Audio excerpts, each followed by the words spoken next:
நாமத்தில் உங்கள் யாவருக்கும் என் வாழ்த்துக்களையும் தேவாதி தேவனுக்கு ஸ்தோத்திரங்களையும் இருக்கிறேன்.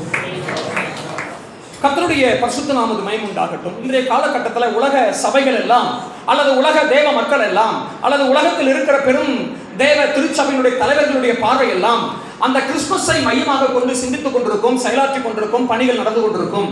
அல்லது வருகின்ற புதிய வாக்குத்தத்த ஆராதனையை, புதிய ஆண்டை மையமாய் நோக்கி சிந்தித்து அதற்கான செலவினங்கள், அதற்கான திட்ட வடிவமைப்புகள், அதற்கான சபையை மக்களை உற்சாகப்படுத்தக்கூடிய சூழல்களை என்று சிந்தித்துக் கொண்டிருக்கும் இந்த காலகட்டத்தில் அவர்கள் எல்லாம் அந்த பார்வையில் இருக்கும் பொழுது, அவர்கள் எல்லாம் அவ்விதமாய் யோசித்துக் கொண்டிருக்கும் பொழுது, ஆனால் கர்த்தருக்கு ஸ்தோத்திரம், நீங்கள் அல்லது இந்த சபையினுடைய பெரும் கூட்டம் கர்த்தருடைய உயிர் மீட்சிக்காக ஏங்கிக் கொண்டிருக்கிறதை எண்ணி நான் கர்த்தரை ஸ்தோத்திரிக்கிறேன். ஆமென். முழுகினவன் முத்தெடுப்பான், முழுகாதவன் மேல் தண்ணீர் மேல் மேயும் நத்தை எடுப்பான் என்று சொல்லுவார்கள். ஆகவே நீங்கள் தேவனுடைய முத்துக்களை பெறக்கூடிய இடத்துல நீங்கள் வந்திருக்கிறீர்கள். ஹல்லேலூயா. கர்த்தருடைய பரிசுத்த நாமத்துக்கு மகிமை உண்டாகட்டும். விசேஷமாக நான் வேதத்தில் தேறினவனும் இல்லை, அதிகமாய் பிரசங்கிக்கின்ற திறமை பெற்றவனும் இல்லை. கர்த்தரை சார்ந்து உங்கள் மத்தியில் நிற்கிறேன் என்பதை உங்களுடைய இருதயத்தில் முதலாவது பதிவு செய்து கொள்ளும்படி நான் பட்சமாய் கேட்டுக் கொள்கிறேன். ஆமென். அறிவிலும் ஆற்றலிலும் படிப்பிலும் கல்வியிலும் உங்களை விட மிக சிறியவனாக இருந்தாலும் தேவ தயவும் தேவனுடைய கிருபையையும் பெற்று உங்கள் மத்தியில் நின்று இன்றைக்கு உயிர் மீட்சி அடையத்தக்கதான வார்த்தையை உங்களுக்கும் எனக்கும் தருவார் என்று நான் விசுவாசிக்கிறேன். உங்கள் முன் அமர்ந்து கொண்டிருக்கின்ற அருமையான சிறு பிள்ளைகள், ஆனால் இவர்களுடைய ஆராதனையும் இவர்களுடைய தெய்வ பக்தியும் மூத்த ஊழியர்களை போன்று இருக்கிறதை எண்ணி நான் கர்த்தரை ஸ்தோத்திரிக்கிறேன். ஆமென். மூத்த ஊழியர்கள் முன்பாக இருந்து ஆராதிக்கிற மாதிரியான ஒரு நல்ல ஒரு தேவ கிரியையை பிள்ளைகள் மத்தியில் பார்க்கிறதுக்காக நான் கர்த்தரை ஸ்தோத்திரிக்கிறேன். இவர்களை ஆசீர்வதிக்க நான் கடமைப்பட்டிருக்கிறேன். ஆமென்.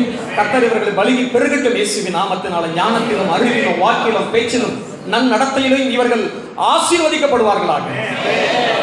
கர்த்தர் உங்களை ஆசீர்வதிக்கட்டும். இன்றைக்கும் உங்களோடு கூட இந்த உயிர் மீட்சி 2வது நாளில் தேவன் உங்களை அற்புதமாய் நடத்தி கொண்டிருக்கிற இந்த நல்ல தருணத்தில் ஒரு வேத வாக்கியத்தை முன்வைத்து அந்த வேத வாக்கியத்தின் அடிப்படையில் இன்றைக்கு நீங்களும் நானும் உயிர் மீட்சி அடைய கர்த்தரை நான் ஸ்தோத்தரிக்கிறேன். ஆவியானவர் இன்றைக்கு அழகாய் நம்மை நடத்துவார் என்று நான் கர்த்தரை ஸ்தோத்தரிக்கிறேன். இன்றைக்கு இந்த உயிர் மீட்சியினுடைய 2வது நாளில், இந்த 2வது நாளினுடைய முதல் பகுதியிலே நம்ம வாசிக்கக்கூடிய வேத பகுதியை எடுத்துக்கொள்ளலாம். தூய மத்தேயு சுவிசேஷ நூல் 11வது அதிகாரத்தில் 28வது வார்த்தை நம்மில் ஒருவர் வாசிக்கலாமா? வருத்தப்பட்டு பாரம் சுமக்கிறவர்களே, நீங்கள் எல்லோரும் என்னிடத்தில் வாருங்கள், நான் உங்களுக்கு இளைப்பாறுதல் தருவேன். ஹல்லேலூயா. கர்த்தருடைய பரிசுத்த நாமத்துக்கு மகிமை உண்டாகட்டும். வருத்தப்பட்டு பாரம் சுமக்கிறவர்களே, நீங்கள் எல்லோரும் என்னிடத்தில் வாருங்கள், நான் உங்களுக்கு இளைப்பாறுதல் தருவேன். கர்த்தருடைய பரிசுத்த நாமத்துக்கு மகிமை. வேதத்துல 2 இளைப்பாறுதல் இருக்கிறது. ஒன்று, நாம் நம்முடைய கர்த்தர் நமக்கு அருளின தீர்க்க ஆயுள் காலங்கள் முடியும் பொழுது அவர் ஒரு நித்தியமான ஒரு இளைப்பாறுதலுக்கு அழைத்து செல்கிறது. ஒன்று. 2வதாக சுமை, பாடு, பாரம், பிரச்சனை, கண்ணீர், கடன், குடும்ப சிதைவு அல்லது மனம் மடிவு, இப்படிப்பட்ட சூழலையே வாழ்ந்து கொண்டிருக்கின்ற இவர்களுக்கு தேவன் உன்னதமான வாக்குத்தத்தங்களை நிறைவேற்றி அவர்கள் வாழ்க்கையில ஒரு பாடுகளையும் போராட்டங்களையும் கடந்து ஒரு இன்பமான பாதைக்கு அவர்கள் வாழ்கின்ற அவர்கள் குடும்பம் ஸ்திரப்படுத்தப்படுகின்ற சூழலை ஒரு இளைப்பாறுதல் என்று வேதம் சொல்லுகிறது. ஹல்லேலூயா. 2 இளைப்பாறுதல். ஆகவே முதல் சொன்ன இளைப்பாறுதல் என்பது அது தேவனுடைய கரத்தில் இருக்கிறது, தேவனுடைய மகிமையில் இருக்கிறது.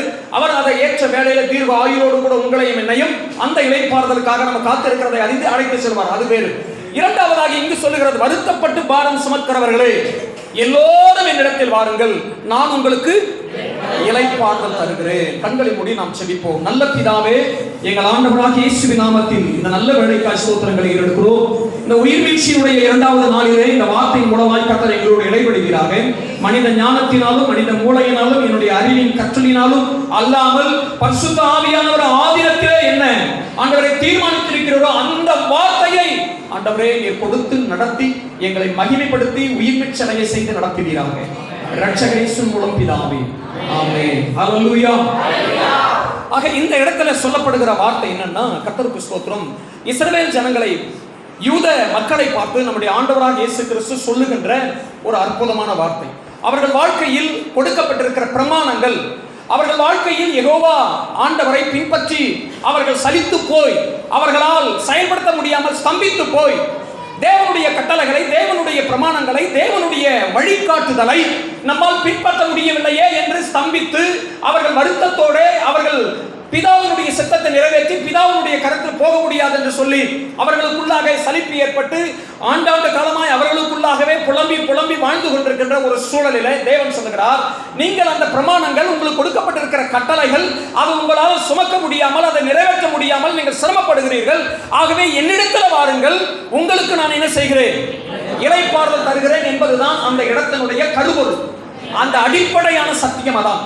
இதிலே நம்ம ஆவிக்குரிய வாழ்க்கையில, நம்முடைய வாழ்க்கையில் தேவனை சார்ந்து இன்னும் தேவனுக்காய் ஓட, நம்ம இன்னும் உயிர் மீட்சியாய் நீர்த்து போகாமல், கண் சொரிகிறவர்களாய் ஆகாமல், அல்லது நிலவஞ்சி எனக்கு எல்லாம் தெரியும் என்கின்ற நிலைக்கு நாம் போகாமல், கர்த்தருக்கு ஸ்தோத்திரம், நாம் அவருடைய சமூகத்தில் வரும்போது அவர் நமக்கு இந்த வேதத்திலே சொல்லப்பட்டிருக்கிற விசுவாச போதனை, இங்கே அருமையாக எழுதப்பட்டிருக்கிற கிறிஸ்துவனுடைய உபதேசங்கள், இவைகளை நாம் எளிதாய் வாழ்ந்து முடிப்பதற்கு தான் ஆண்டவர் அழைக்கின்ற அழைப்பாக இந்த இடத்தில் எழுதப்பட்டிருக்கிறது. ஆக கர்த்தருக்கு ஸ்தோத்திரம், என்னிடத்தில் வாருங்கள், நான் உங்களுக்கு இளைப்பாறுதல் தருகிறேன். இந்த வார்த்தையின் மூலமாக தான் இன்றைக்கு உங்களோடும் என்னோடும் ஆவியானவர் பேசும்படி நான் ஆவியில் உணர்த்தப்பட்டேன். இன்றைக்கு சபை எப்படி இருக்கிறது, இன்றைக்கு சபையில் உள்ள அன்பு பிள்ளைகள் எப்படி இருக்கிறார்கள், இன்றைக்கு இந்த தேசத்தில் உள்ள சபைகள் எல்லாம் எப்படி இருக்கிறது, கர்த்தருடைய பரிசுத்த நாமத்துக்கு மகிமை உண்டாகட்டும். தேவனை விட்டு, தேவனுடைய சமூகத்தை விட்டு, தேவனுடைய நல்ல உறவை விட்டு அவர்கள் மிக தூரம் போயிருக்கிறார்கள். வருத்தப்பட்டு அல்லது சலிப்பாகி அல்லது ஏதோ ஒரு உலகத்தினுடைய பாவத்திலே அல்லது உலகத்தினுடைய சூழலிலே இடுகுண்டு அவர்கள் தேவனை விட்டு தூரம் போயிருக்கிறார்கள். இன்றைக்கு தேவன் சொல்லுகிறார், வருத்தப்பட்டு பாரம் சுமக்கிற அல்லது வருத்தப்பட்டு தூரம் போயிருக்கிற நீங்கள் எல்லோரும் என்னிடத்திலே வாருங்கள். ஆமென். நான் எளிதாய் உங்களுக்கு சொல்ல வேண்டும் என்றால், உடன்தான் இருந்தார் யூதாஸ் காரியத்து, ஆனால் தூர இருந்தார். உடன்தான் இருந்தார் வல்லமையான பேதுரு, ஆனால் தேவனை விட்டு தூர இருந்தார். தேவன் மரிக்க பாடுகள் பட வேண்டும், நான் அங்கே போக வேண்டும் என்று சொல்லும் பொழுது பேதுரு என்ன சொன்னாருங்க? தூய பேதுரு, நீர் மரிக்க கூடாது என்று சொன்னார். இயேசுவே நீர் சிலுவையில மரிக்க கூடாது என்று சொன்னார். அதற்கு ஆண்டவர் என்ன சொன்னார்? அப்பாலே போ சாத்தானே. பேதுருவை சொல்லல, ஆனா யார சொல்றாரு? ஆக தேவனோடு இருக்கின்ற பேதுரு ஆனா தூரம் இருக்கிறார். தேவனோடு இருந்த யூதாஸ் தூரம் இருக்கிறார். இன்றைக்கு ஏராளமான தேவ பிள்ளைகள் சபையில் இருக்கிறார்கள், ஆனால் தேவனுடைய உறவு என்று பார்த்தால் தூரம் இருக்கிறார்கள். இன்றைக்கு ஏராளமான குடும்பங்கள் சபையில் இருக்கிறது, ஆனால் தேவனுடைய அன்பை பார்த்தால், தேவனுடைய மகிமையை பார்த்தால் தூரம் இருக்கிறார்கள். தேவன் சொல்லுகிறார், என்னிடத்தில் வாருங்கள். அல்லேலூயா. என்னிடத்தில் வாருங்கள், நான் உங்களுக்கு இளைப்பாறுதல் தருகிறேன். பரிசுத்த வேதாகமத்தில் கையில் வைத்திருக்கிறதுனாலே தேவனோடு நாம் இருக்கிறோம் என்கின்ற பொருள் அல்ல. நாம் ஜெபித்துக் கொண்டிருக்கிறோம் என்கிறதுனால தேவனோடு நாம் இருக்கிறோம் என்ற பொருள் அல்ல. தேவ மனிதரோடு நன்றாக நாம் பேசிக் கொண்டிருக்கிறோம் என்கிறதுனால நாம் தேவனோடு இருக்கிறோம் என்கிறது அல்ல. வேதத்தின் அடிப்படையில், வார்த்தையின் அடிப்படையில், அவருடைய உபதேசத்தின் அடிப்படையில், நம்முடைய வாழ்க்கை முறையில, நம்முடைய குண அதிசயங்களில, நம்முடைய கனிகளில, நம்முடைய வரங்களில, சபையில் நாம் செயல்படுகின்ற நம்முடைய கேரக்டர் லைஃப், வாழ்க்கை முறையில நாம் தேவனோடு இருக்கிறோமா அல்லது தூரம் இருக்கிறோமா என்பதை தான் பார்க்க முடியும். ஹல்லேலூயா. அதுவே உயிர் மீட்சி, அதுவே எழுப்புதல், அதுவே தேவனுடைய சித்தம், அதுவே சபைக்கு நாம் செய்கின்ற கடமை, அதுவே நாம் அடுத்த தலைமுறைக்கு காண்பிக்கின்ற அடிப்படை சுவிசேஷ சத்தியம். ஹல்லேலூயா. கர்த்தருடைய பரிசுத்த நாமத்துக்கு மகிமை உண்டாகட்டும். ஆக இன்றைக்கு ஏராளமானவர்கள் தூரம் இருக்கிறாங்க. சோ வேதத்துல 4 நபர்கள் தூரம் போயிட்டாங்க. 4 நபர்களை ஏராளமானவர்கள் போயிருக்கிறாங்க, அது வேறு. ஆனா 4 நபர்களை உங்களுக்கு எனக்கு கொடுக்கப்பட்டிருக்கிற இந்த நேரத்துல மிகுந்த பயத்தோடும் உங்களுக்கு இன்றைக்கு பிரசங்கிக்க விரும்புகிறேன். அன்பு பிரியமானவர்களே, 4 நபர்கள் தூரம் போனாங்க. நீங்கள் நானும் தூரம் இருக்கிறோமா அல்லது தேவனோடு இருக்கிறோமா என்கிறத இந்த 4 குடும்பங்களை வைத்து நம்ம பார்த்து விடலாம். அல்லது இந்த 4 நபர்களை வைத்து நாமே தராசு எடை போட்டு விடலாம். நம்மை நாமே நிதானித்தறிந்தால் நாம் யாங்க கர்த்தருடைய பரிசுத்த நாமத்துக்கு மகிமை உண்டாகட்டும். முதல் தூரம் போன ஒரு குடும்பம், உங்களுக்கு பரிச்சயமான குடும்பம், உங்களுக்கு பலமுறை அன்பு தாசர் அவர்கள் பிரசங்கித்த வேத பகுதி, உங்களுக்கு நன்றாய் அறிமுகமான ஒரு ஃபேமிலி, ஒரு குடும்பம் தூரம் போயிடுச்சு. எடுத்து வாசிக்கலாமா? ரூத் புத்தகம் முதல் அதிகாரத்தில் 1-2. நியாயாதிபதிகள் நியாயம் விசாரித்து வரும் நாட்களில் தேசத்திலே பஞ்சம் உண்டாயிற்று. பெத்லகேம் ஊரானாகிய ஒரு மனிதன் தன் மனைவியோடும் 2 குமாரரோடும் மோவாப் தேசத்திலே போய் சஞ்சரித்தான். எலிமெலேக்கு, அந்த பெண், அந்த அவருடைய மனைவியின் பெயர் நகோமி. கர்த்தருடைய பரிசுத்த நாமத்துக்கு மகிமை உண்டாகட்டும். போறாங்க, தூரம் போனார்கள் என்பதை பார்த்தோம். 4 குடும்பங்களிலே முதல் குடும்பத்தை உங்களுக்கு இப்பொழுது அறிமுகப்படுத்தி இருக்கிறேன். இவர்கள் ஏன் தேவனை விட்டு தூரம் போனார்கள்? பஞ்சத்தினால் தூரம் போனார்கள். கர்த்தருடைய பரிசுத்த நாமத்துக்கு மகிமை உண்டாகட்டும். அந்த ரூத் புத்தகத்தினுடைய துவக்கம் மிக அழகாக சொல்லியிருக்கும். அதுலதான் ஒரு நல்ல ஒரு அற்புதமான கருத்து இருக்கு. அங்கதான் அற்புதமான ஒரு சத்தியம் இருக்கிறது. நியாயாதிபதிகள் நியாயம் விசாரிக்கும் காலத்தில் தேசத்திலே பஞ்சம் உண்டாயிற்று. அந்த பஞ்சத்தின் நிமித்தமாய் தூரம் போனார்கள். இன்றைக்கு அன்பு தேவ பிள்ளைகளே, ஆவிக்குரிய வாழ்க்கையில நம்ம இதை அர்த்தத்தோடு பார்ப்போமானால், இன்றைக்கு ஏராளமான சபைகளிலே ஏராளமான பிள்ளைகள் தேவன் மேலே ஏன் சலிப்பு, தேவன் மேலே ஏன் கோபம், தேவன் மேலே ஏன் அவர்களுக்கு அன்பு இல்லை, சபையின் மேலே ஏன் அவர்களுக்கு பிடிப்பு இல்லை?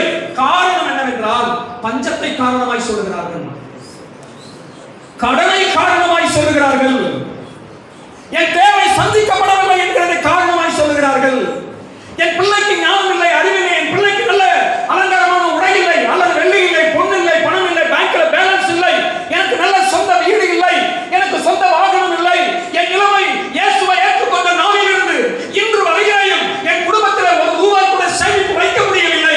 ஆகவே இந்த இயேசுவை ஏற்றுக்கொண்டதுடைய பலன் என்ன? நான் ஜெபித்ததுடைய பலன் என்ன? நான் உழைத்ததுடைய பலன் என்ன? நான் ஜெபித்து உபவாசித்து கண்ணீர் விட்டதுடைய பலன் என்ன? நான் சுவிசேஷம் சொன்னதுடைய பலன் என்ன? ஆகவே என் வாழ்க்கையில பணம் இல்லை, ஐஸ்வர்யம் இல்லை, என் வாழ்க்கையில உயர்வு இல்லை, செல்வம் இல்லை, செழிப்பு இல்லை, வீடு இல்லை, ஆஸ்தி இல்லை என்று சொல்லி இயேசுவை மறுதலித்து அல்லது மனதுக்குள்ளாகவே மறுதலித்துக் கொண்டு அல்லது தேசத்தோடு வாழ்ந்து கொண்டு இயேசுவிற்கு தூரம் இருக்கிறார்கள். ஆனால் சபையில் இருப்பார்கள், ஆனால் ஊழியத்தில் இருப்பார்கள், ஆனால் ஜெபத்தில் வந்து உட்கார்வார்கள். அவர்களுக்குள்ளே ஒரு குழம்பு இருக்கும், அவ்வளவு எளிதாக கண்டுபிடிக்க முடியாது. தூரம் இருப்பாங்க. பாஸ்டர் எவ்வளவு கொடுத்து தெரியுமா பாஸ்டர்? இவர்கள் என்னை ஆசீர்வதிக்கிறேன் பாஸ்டர். என்ன பாஸ்டர் பெருசா ஜெபம் பண்ண சொல்றீங்க? உங்க பாஸ்டர் சொன்ன குடும்பங்கள் ஏறாது. பாஸ்டர் எங்க வீட்டுக்கு வராதீங்க பாஸ்டர். என்ன பெருசா கர்த்தர் ஆசீர்வதிச்சாரு? ஜெபத்துக்கு வராதீங்க பாஸ்டர், நாங்களே ஜெபம் பண்ணிக்கிறோம் என்று சொல்லி ஏராளமான சபைகளில கர்த்தருக்கு ஸ்தோத்திரம். இங்கு அப்படிப்பட்ட சூழல் இல்லை என்பதை நான் அறிவேன். எனக்கும் அந்த நிலை வரவில்லை என்பதை நான் கர்த்தரை ஸ்தோத்திரிக்கிறேன். ஆனா நாங்கள் ஊழியர்களோடு பழகுகின்ற ஒரு சின்ன வாழ்க்கையை பெற்றிருக்கிறோம். எங்கள் வாழ்க்கையில நாங்கள் உங்களை சந்திக்கிறது போல எங்கள் இருவருடைய வாழ்க்கையில எனக்கு சொற்ப அனுபவம் தான். ஐயாவுக்கு ஏராளமான அனுபவம். அவருடைய வயதில நான் உங்களை போன்ற ஒரு மகன், அவ்வளவுதான். ஊழியர்களை சந்தித்திருக்கிற அனுபவம் கிட்டத்தட்ட 15 ஆண்டுகளாக பாஸ்டர்ஸ் மீட்டிங் நடத்திட்டு இருக்கு. அந்த பாஸ்டர்ஸ் மீட்டிங்கை சந்திக்கும் போது அந்த போதகர்கள் சொல்லுவார்கள், இதை சொல்லிட்டு போயிட்டாங்க பாஸ்டர். எதை சொன்னாங்க? கர்த்தர் ஒன்றும் பெருசாக ஆசீர்வதி. எனக்கு பின்னாடி வந்தவங்கலாம் வீடு வந்துச்சு, வீடு வாங்கிட்டாங்க. எனக்கு பின்னாடி வந்தவங்கலாம் கவர்மெண்ட்ல வேலை கிடைச்சிச்சு. என் மகன் படித்திருக்கிறான், என் மகன் படித்திருக்கிறான், ஆனா படிப்புக்கு அந்த வேலை கிடைக்கல. என்ன பெருசா இயேசுநாதர் செய்துட்டார். அல்லேலூயா. இந்த நகோமி பஞ்சத்தினால எங்க இருந்து எங்க போனாங்க சொல்லுங்க, அந்த ஊரையும் சொல்லுங்க. பெத்லகேமில் இருந்து அவங்க எங்க போனாங்க? மோவாப் தேசத்துக்கு போனாங்க. வேதத்தை அறிந்தவர்களும் வேதத்தை புரிந்தவர்களும் உங்களுக்கு சொல்வது எனக்கு எளிதாக இருக்கிறது. பெத்லகேம் என்றால் அப்பத்தின் வீடு. அல்லேலூயா. அவங்க போன ஊர் என்ன ஊரு? மோவாப். மோவாப் என்றாலே சாபத்தின் ஊரு. கர்த்தருடைய பரிசுத்த நாமம் மகிமைப்படட்டும். பஞ்சத்தில் எலியாவுக்கு அப்பம் கொடுத்தார், பஞ்சம் தீரும் வரையிலும் ஆசீர்வதித்தார். ஆமென். நியாயாதிபதிகள் நியாயம் விசாரிக்கும் காலத்துல அந்த தேசத்துல பஞ்சம் உண்டாயிற்று. இவர்கள் அந்த பஞ்சத்துக்கு பயந்து வெளியே போகிறார்கள். நியாயம் விசாரிப்பதற்கு ஒருவர் இருக்கிறார் அல்லவா? ஏன் நியாயாதிபதி இடத்துல போய் விசாரிக்க வேண்டியதுதானே? ஐயா, நான் இங்க இருக்கணுமா வேணாமா? நான் போகணுமா அல்லது இங்கே பிழைக்கணுமா? எனக்கு பிழைப்பு உண்டாக வழி இருக்கிறதா? எனக்கு கிடைக்குமா கிடைக்காதா? கேட்கலாம் அல்லவா? கேட்டிருக்கலாம் அல்லவா? இதனுடைய விளைவு என்ன ஆயிற்று? கீழ் உள்ள வசனங்களை வாசித்து பாருங்கள். முதல்ல கணவன் இழந்தார், இரண்டாவது மகன், இருவரும் மரித்து போகிறார். வாசிங்க அந்த வேத பகுதியை.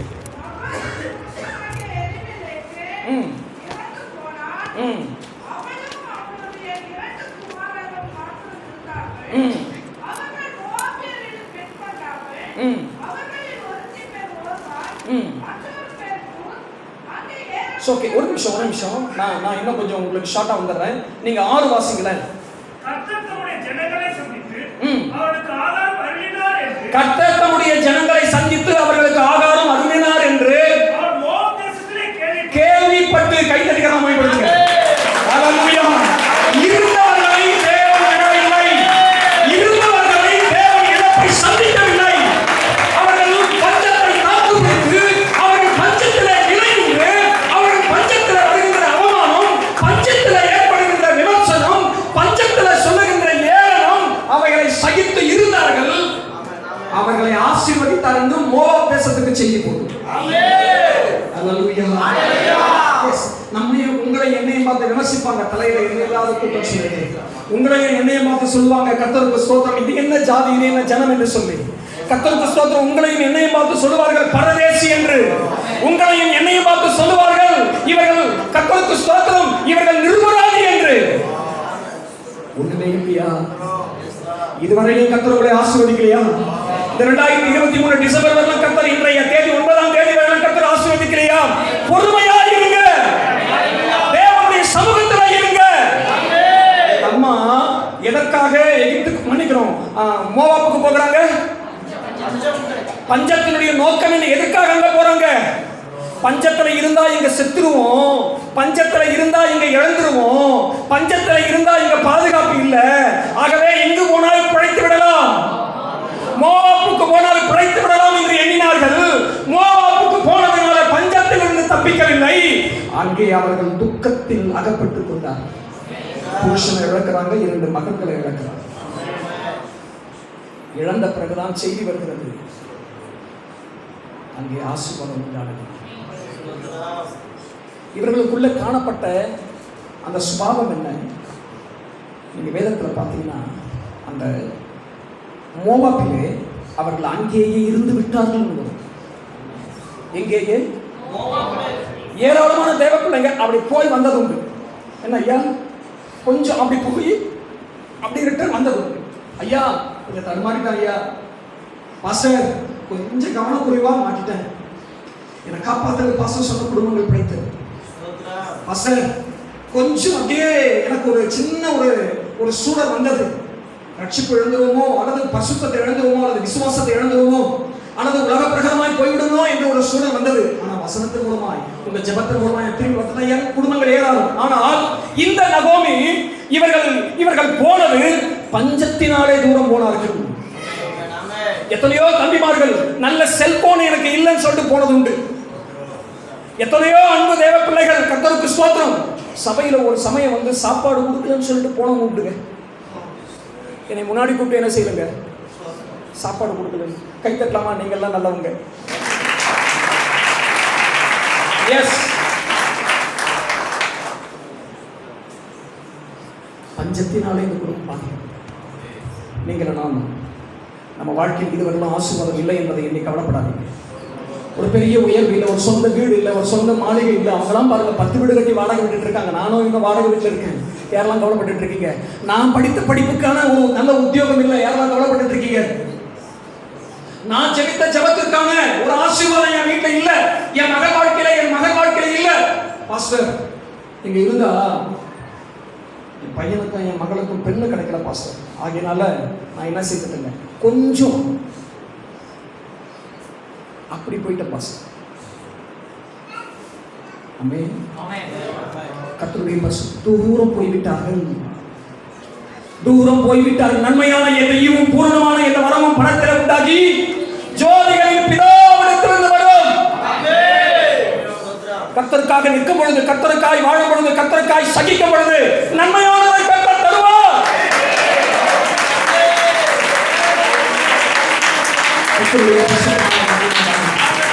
வேதாகமத்தில் ஆதியாகம புத்தகத்தை பார்ப்போமானால் 26வது அதிகாரத்தை 26 என்றுதான் கருதுகிறேன். ஆபிரகாம் காலத்தில் உண்டான ஒரு பஞ்சம் உண்டானது. எடுத்து வாசிங்க. அல்லாமல் இன்னும் ஒரு பஞ்சம் உண்டானது. அப்பொழுது ஈசாக்கு, இரண்டாவது வார்த்தை வாசிங்க. கர்த்தர் அவனுக்கு தரிசனமாகி, கை தரிசனம் வாய்ப்படுத்துங்க. ஹalleluya. பஞ்சம் உண்டானது. உங்க வாழ்க்கையில முதல்ல ஆசீர்வாதம் இல்லை, முதல்ல இயேசுதான் வர வேண்டும். முதலாவது தேவனுடைய ராஜ்யத்தையும் அவருடைய நீதியையும் தேடுங்கள். அப்போது உங்களுக்கு இவைகளெல்லாம் கொடுக்கப்படும். இவைகளெல்லாம் கொடுக்கப்படும். இவைகளெல்லாம் கொடுக்கப்படும். ஏழைகளை கட்ட சந்திக்க உண்மையுள்ளவராய் இருக்கிறார். உன் பிள்ளைகளை கட்ட உயர்த்த உண்மையுள்ளவராய் இருக்கிறார். கர்த்தர் உன் குடும்பத்தை வேலையடைத்து பாதுகாக்க உண்மையுள்ளவராய் இருக்கிறார். இந்த நகோமி போனது பஞ்சத்தினாலே தூரம் போனார்கள். இன்றைக்கு ஏராளமான சபைகளில், இன்றைக்கு ஏராளமான ஊழியங்களில் மக்கள் சொல்லுகிறது என்ன? கர்த்தர் எங்களை ஆசீர்வதிக்கவில்லை, ஆகவே இந்த இயேசு வேண்டாம், ஆகவே ஜெபம் வேண்டாம். சில வீட்டில் ஹஸ்பண்ட் சொல்லுவாங்க, நான் ஒன்றும் பெருசா வந்து பண்ண வேண்டிய அவசியம் இல்லை, நீங்க போய் ஜெபம் பண்ணுங்க போங்க. என்ன பெருசா செய்துட்டாராண்டு? கடன் அடைச்சிட்டாரா? லோன் அடைச்சு முடிச்சாச்சா? ஒரு வீடு வாங்கியாச்சா? நானும் 30 வருஷமா உழைச்சிட்டு இருக்கிறேன்.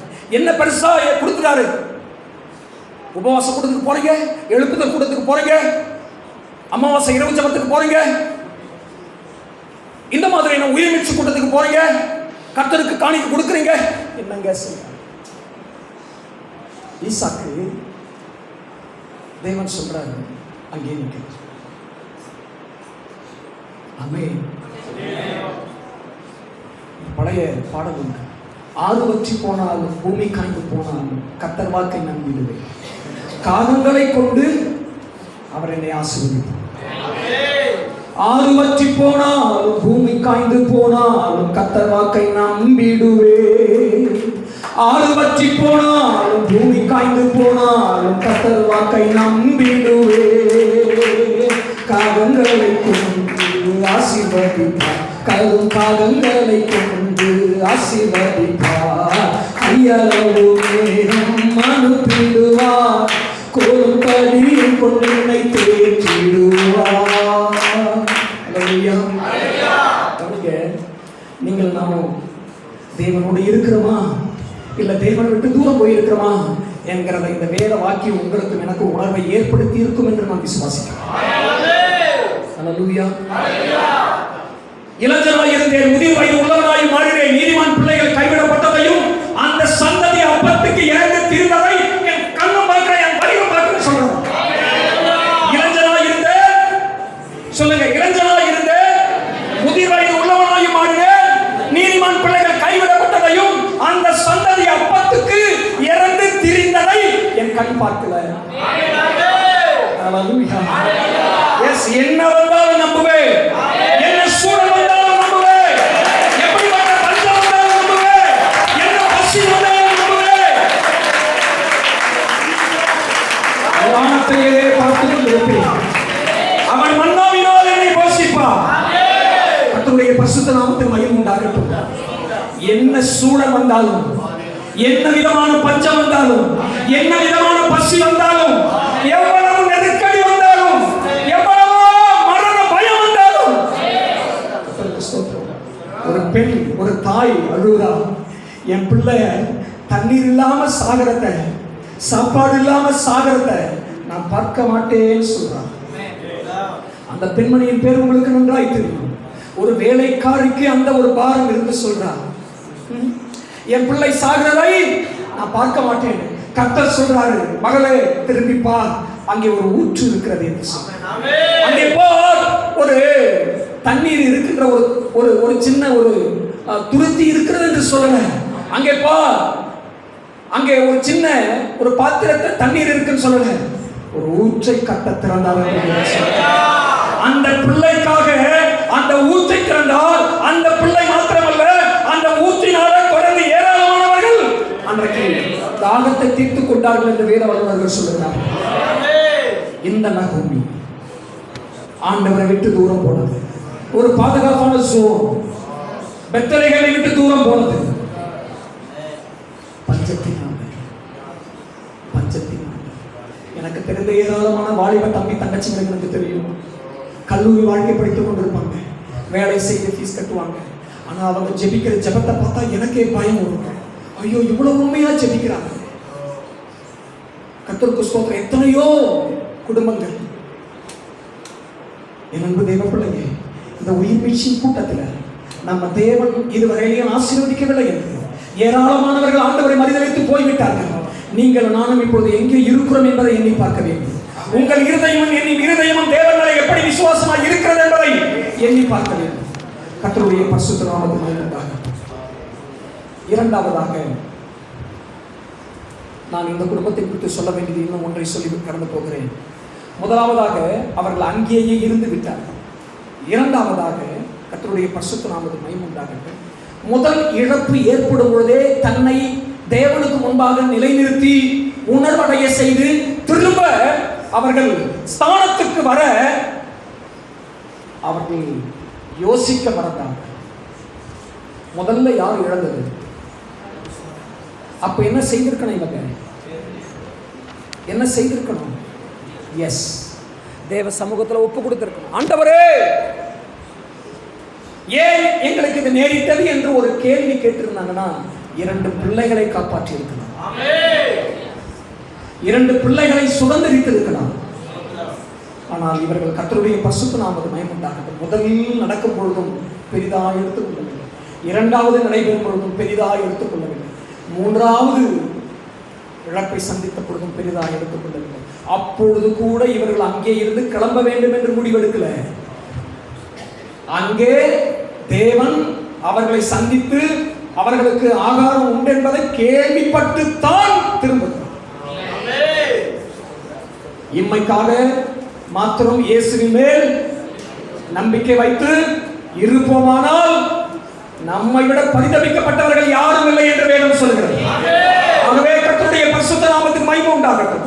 நம்ம வாழ்க்கையில முதலாவது தேவனை தேடும் பொழுது, நம்முடைய வாழ்க்கையில முதலாவது தேவனுடைய வார்த்தையை தேடும் பொழுது, நம்முடைய வாழ்க்கையில முதலாவது தேவனுடைய ஆராதனை முறைகள், சபையின் பக்தி வைராக்கியத்தை தேடும் பொழுது நம்ம வாழ்க்கையில கர்த்தர் இளைப்பாறுதல் தருகிறவராக, நம்ம வாழ்க்கையில ஒரு உயிர் மீட்சியை தருகிறவராக இருக்கிறார்.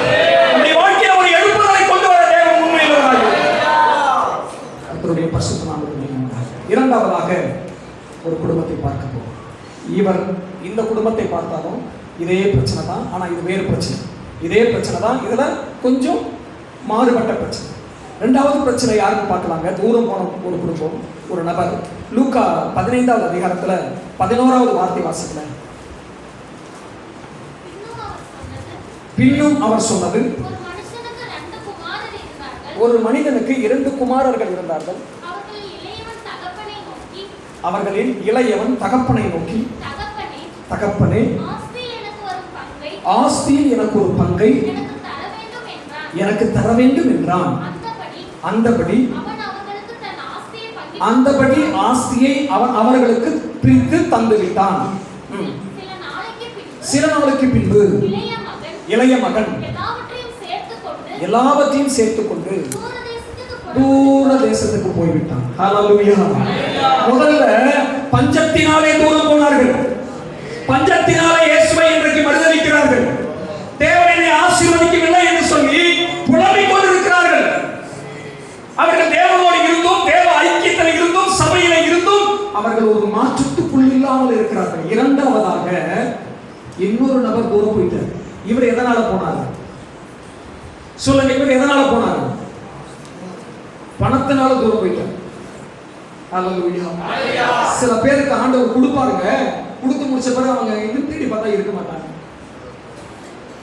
இயேசுவை ஏற்றுக்கொள்ளும் பொழுது இயேசுவே கதியில் இருந்த குடும்பங்கள் ஏதாவது கொஞ்சம் ஆண்டவரை கடன் அடைச்சு, கொஞ்சம் பிள்ளைங்களுக்கு கொஞ்சம் படிப்பு கொடுத்து, கொஞ்சம் கணவன் மனைவி அந்த குடும்பத்தில் சமாதானத்தை அருள், கொஞ்சம் ஒரு 100 ரூபாய் 500 ரூபாய் 2000 ரூபாய் அந்த நோட்டை பார்த்த பிறகு கர்த்தருக்கு ஸ்தோத்திரம், அவங்களுக்கு வரும்பாருங்க நட, அவங்களுக்கு வரும்பாருங்க பேச்சு, என்ன பாசம் நிற்க வச்சே பேசிட்டு இருக்கிறாருன்னு சொல்லி என்னைய ஒருத்தர் கேட்டாங்க. அவங்களுக்கு வரும் பாருங்க பார்வை. அவங்க சொல்லுவாங்க, நீங்க இப்படி சாப்பிடாதீங்க பாஸ்டர், நீங்க இப்படி சாப்பிடுங்க, நீங்க இதை வாங்காதீங்க பாஸ்டர், அதை வாங்குங்க.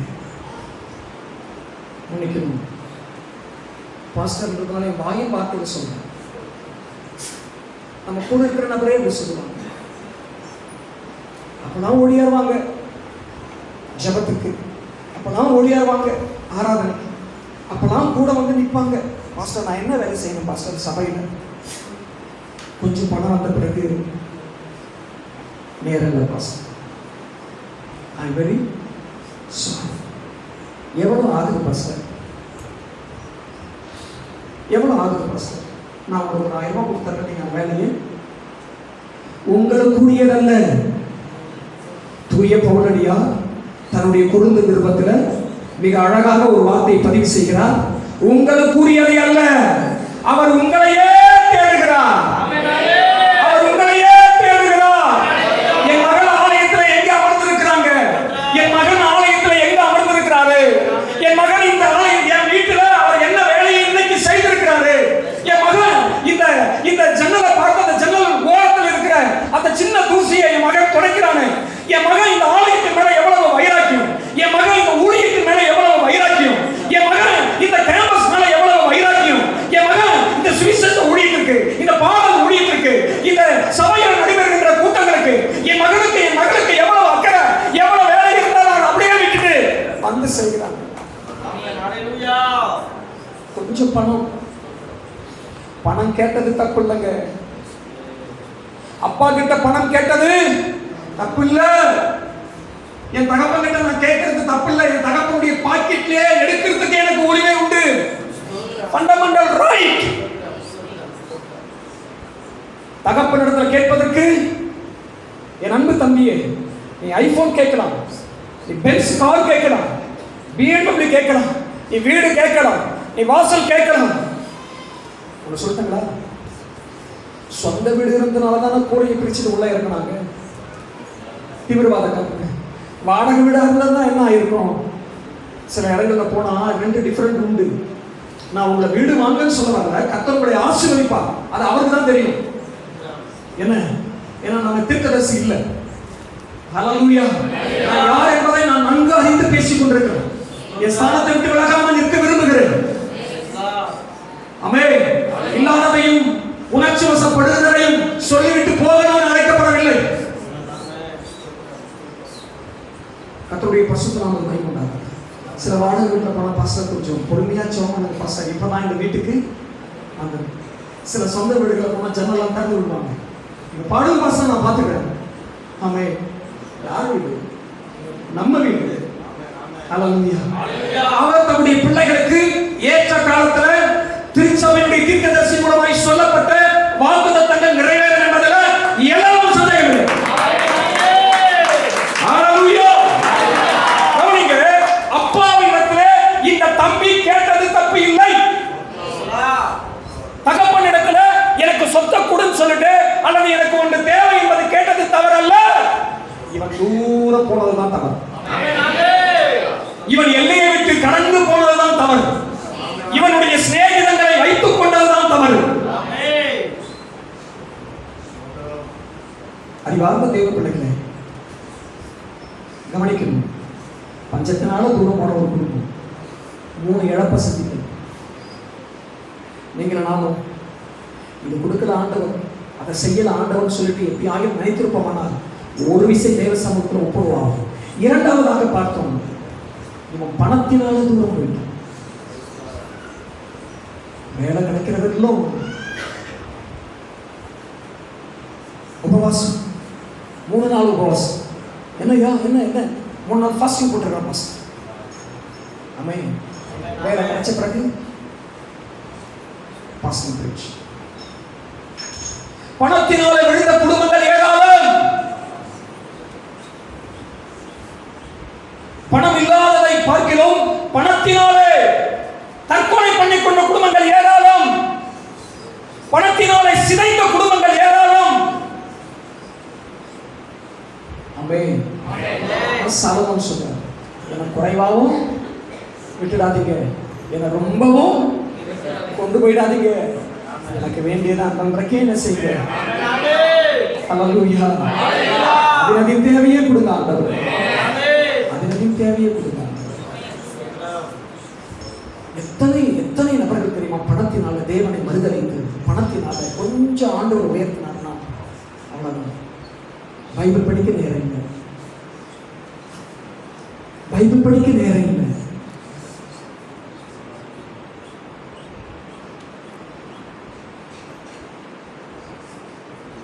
அன்பு தேவ பிள்ளை, சில குடும்பங்களை தேவன் ஆசீர்வதித்து அவர் சந்தித்த பாடுகள் கொஞ்சம் நஞ்சம் அல்ல. அதனால பணம் வேண்டாம்னு சொல்லல, பொருள் வேண்டாம்னு சொல்லல. நாம எங்கு இருக்கிறோம் என்பதை இப்பொழுது எண்ணி பார்க்க வேண்டும். நாம் இப்பொழுது எந்த நிலையில் இருக்கிறோம், யாரோடு இருக்கிறோம் என்பதை எண்ணி பார்க்க வேண்டும். கர்த்தருடைய பரிசுத்த நாமம் மகிமைப்பதாக. இவன் செய்த முதல் தவறு தூரம் போனது. இரண்டாவது தவறு, என்னை யாரும் கேட்கக்கூடாது, என்னை யாரும் கணக்கு கேட்கக்கூடாது,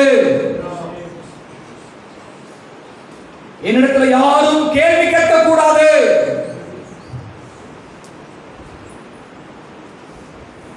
திருமணமாகிறவர்களும்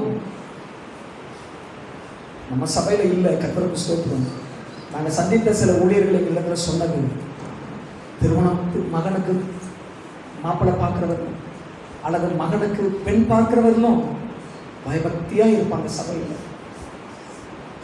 திருமணமான பிறகு, பெண்ணு கிடைச்ச பிறகு, மகனுக்கு மகள் கிடைச்ச பிறகு எங்கன்னு பார்த்தா தேடியே இருக்கும். ஹல்லேலூயா. இந்த உயிர்மீட்சி நாளில் ஆண்டவர் உங்களோடும் எங்களோடு பேசிக் கொண்டிருக்கிறார். ஆண்டவர் உங்களோடும் எங்களோடும் இடைப்பட்டுக் கொண்டிருக்கிறார். அன்பு தேவ பிள்ளைகள், பஞ்சத்தினாலே தூரம் போனார்கள். இங்கே ஒரு குடும்பத்தை பார்த்து பணத்தினாலே தூரம் போனார். தாவீது கர்த்தருடைய பரிசுத்த நாமம் மகிமைப்பதாக காட்டிலே வாசம் செய்து கொண்டிருக்கிறார். அரண்மனையிலே படுத்து உறங்கின வாழ்க்கை வந்து விட்டது. அரண்மனையிலே சாப்பிடுகின்ற அனுபவம் வந்து விட்டது. அரண்மனையிலே சகல சௌகரியங்களையும் அனுபவித்த சூழல்கள் வந்து விட்டது.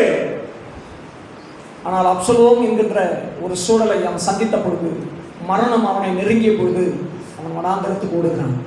வனாந்தரத்தில் சொல்கிறான், மான்கள் நீரோடை வாஞ்சித்து கதறுவது போல என் ஆத்துமா தேவனையே நோக்கி வாஞ்சித்து கதறுகிறது.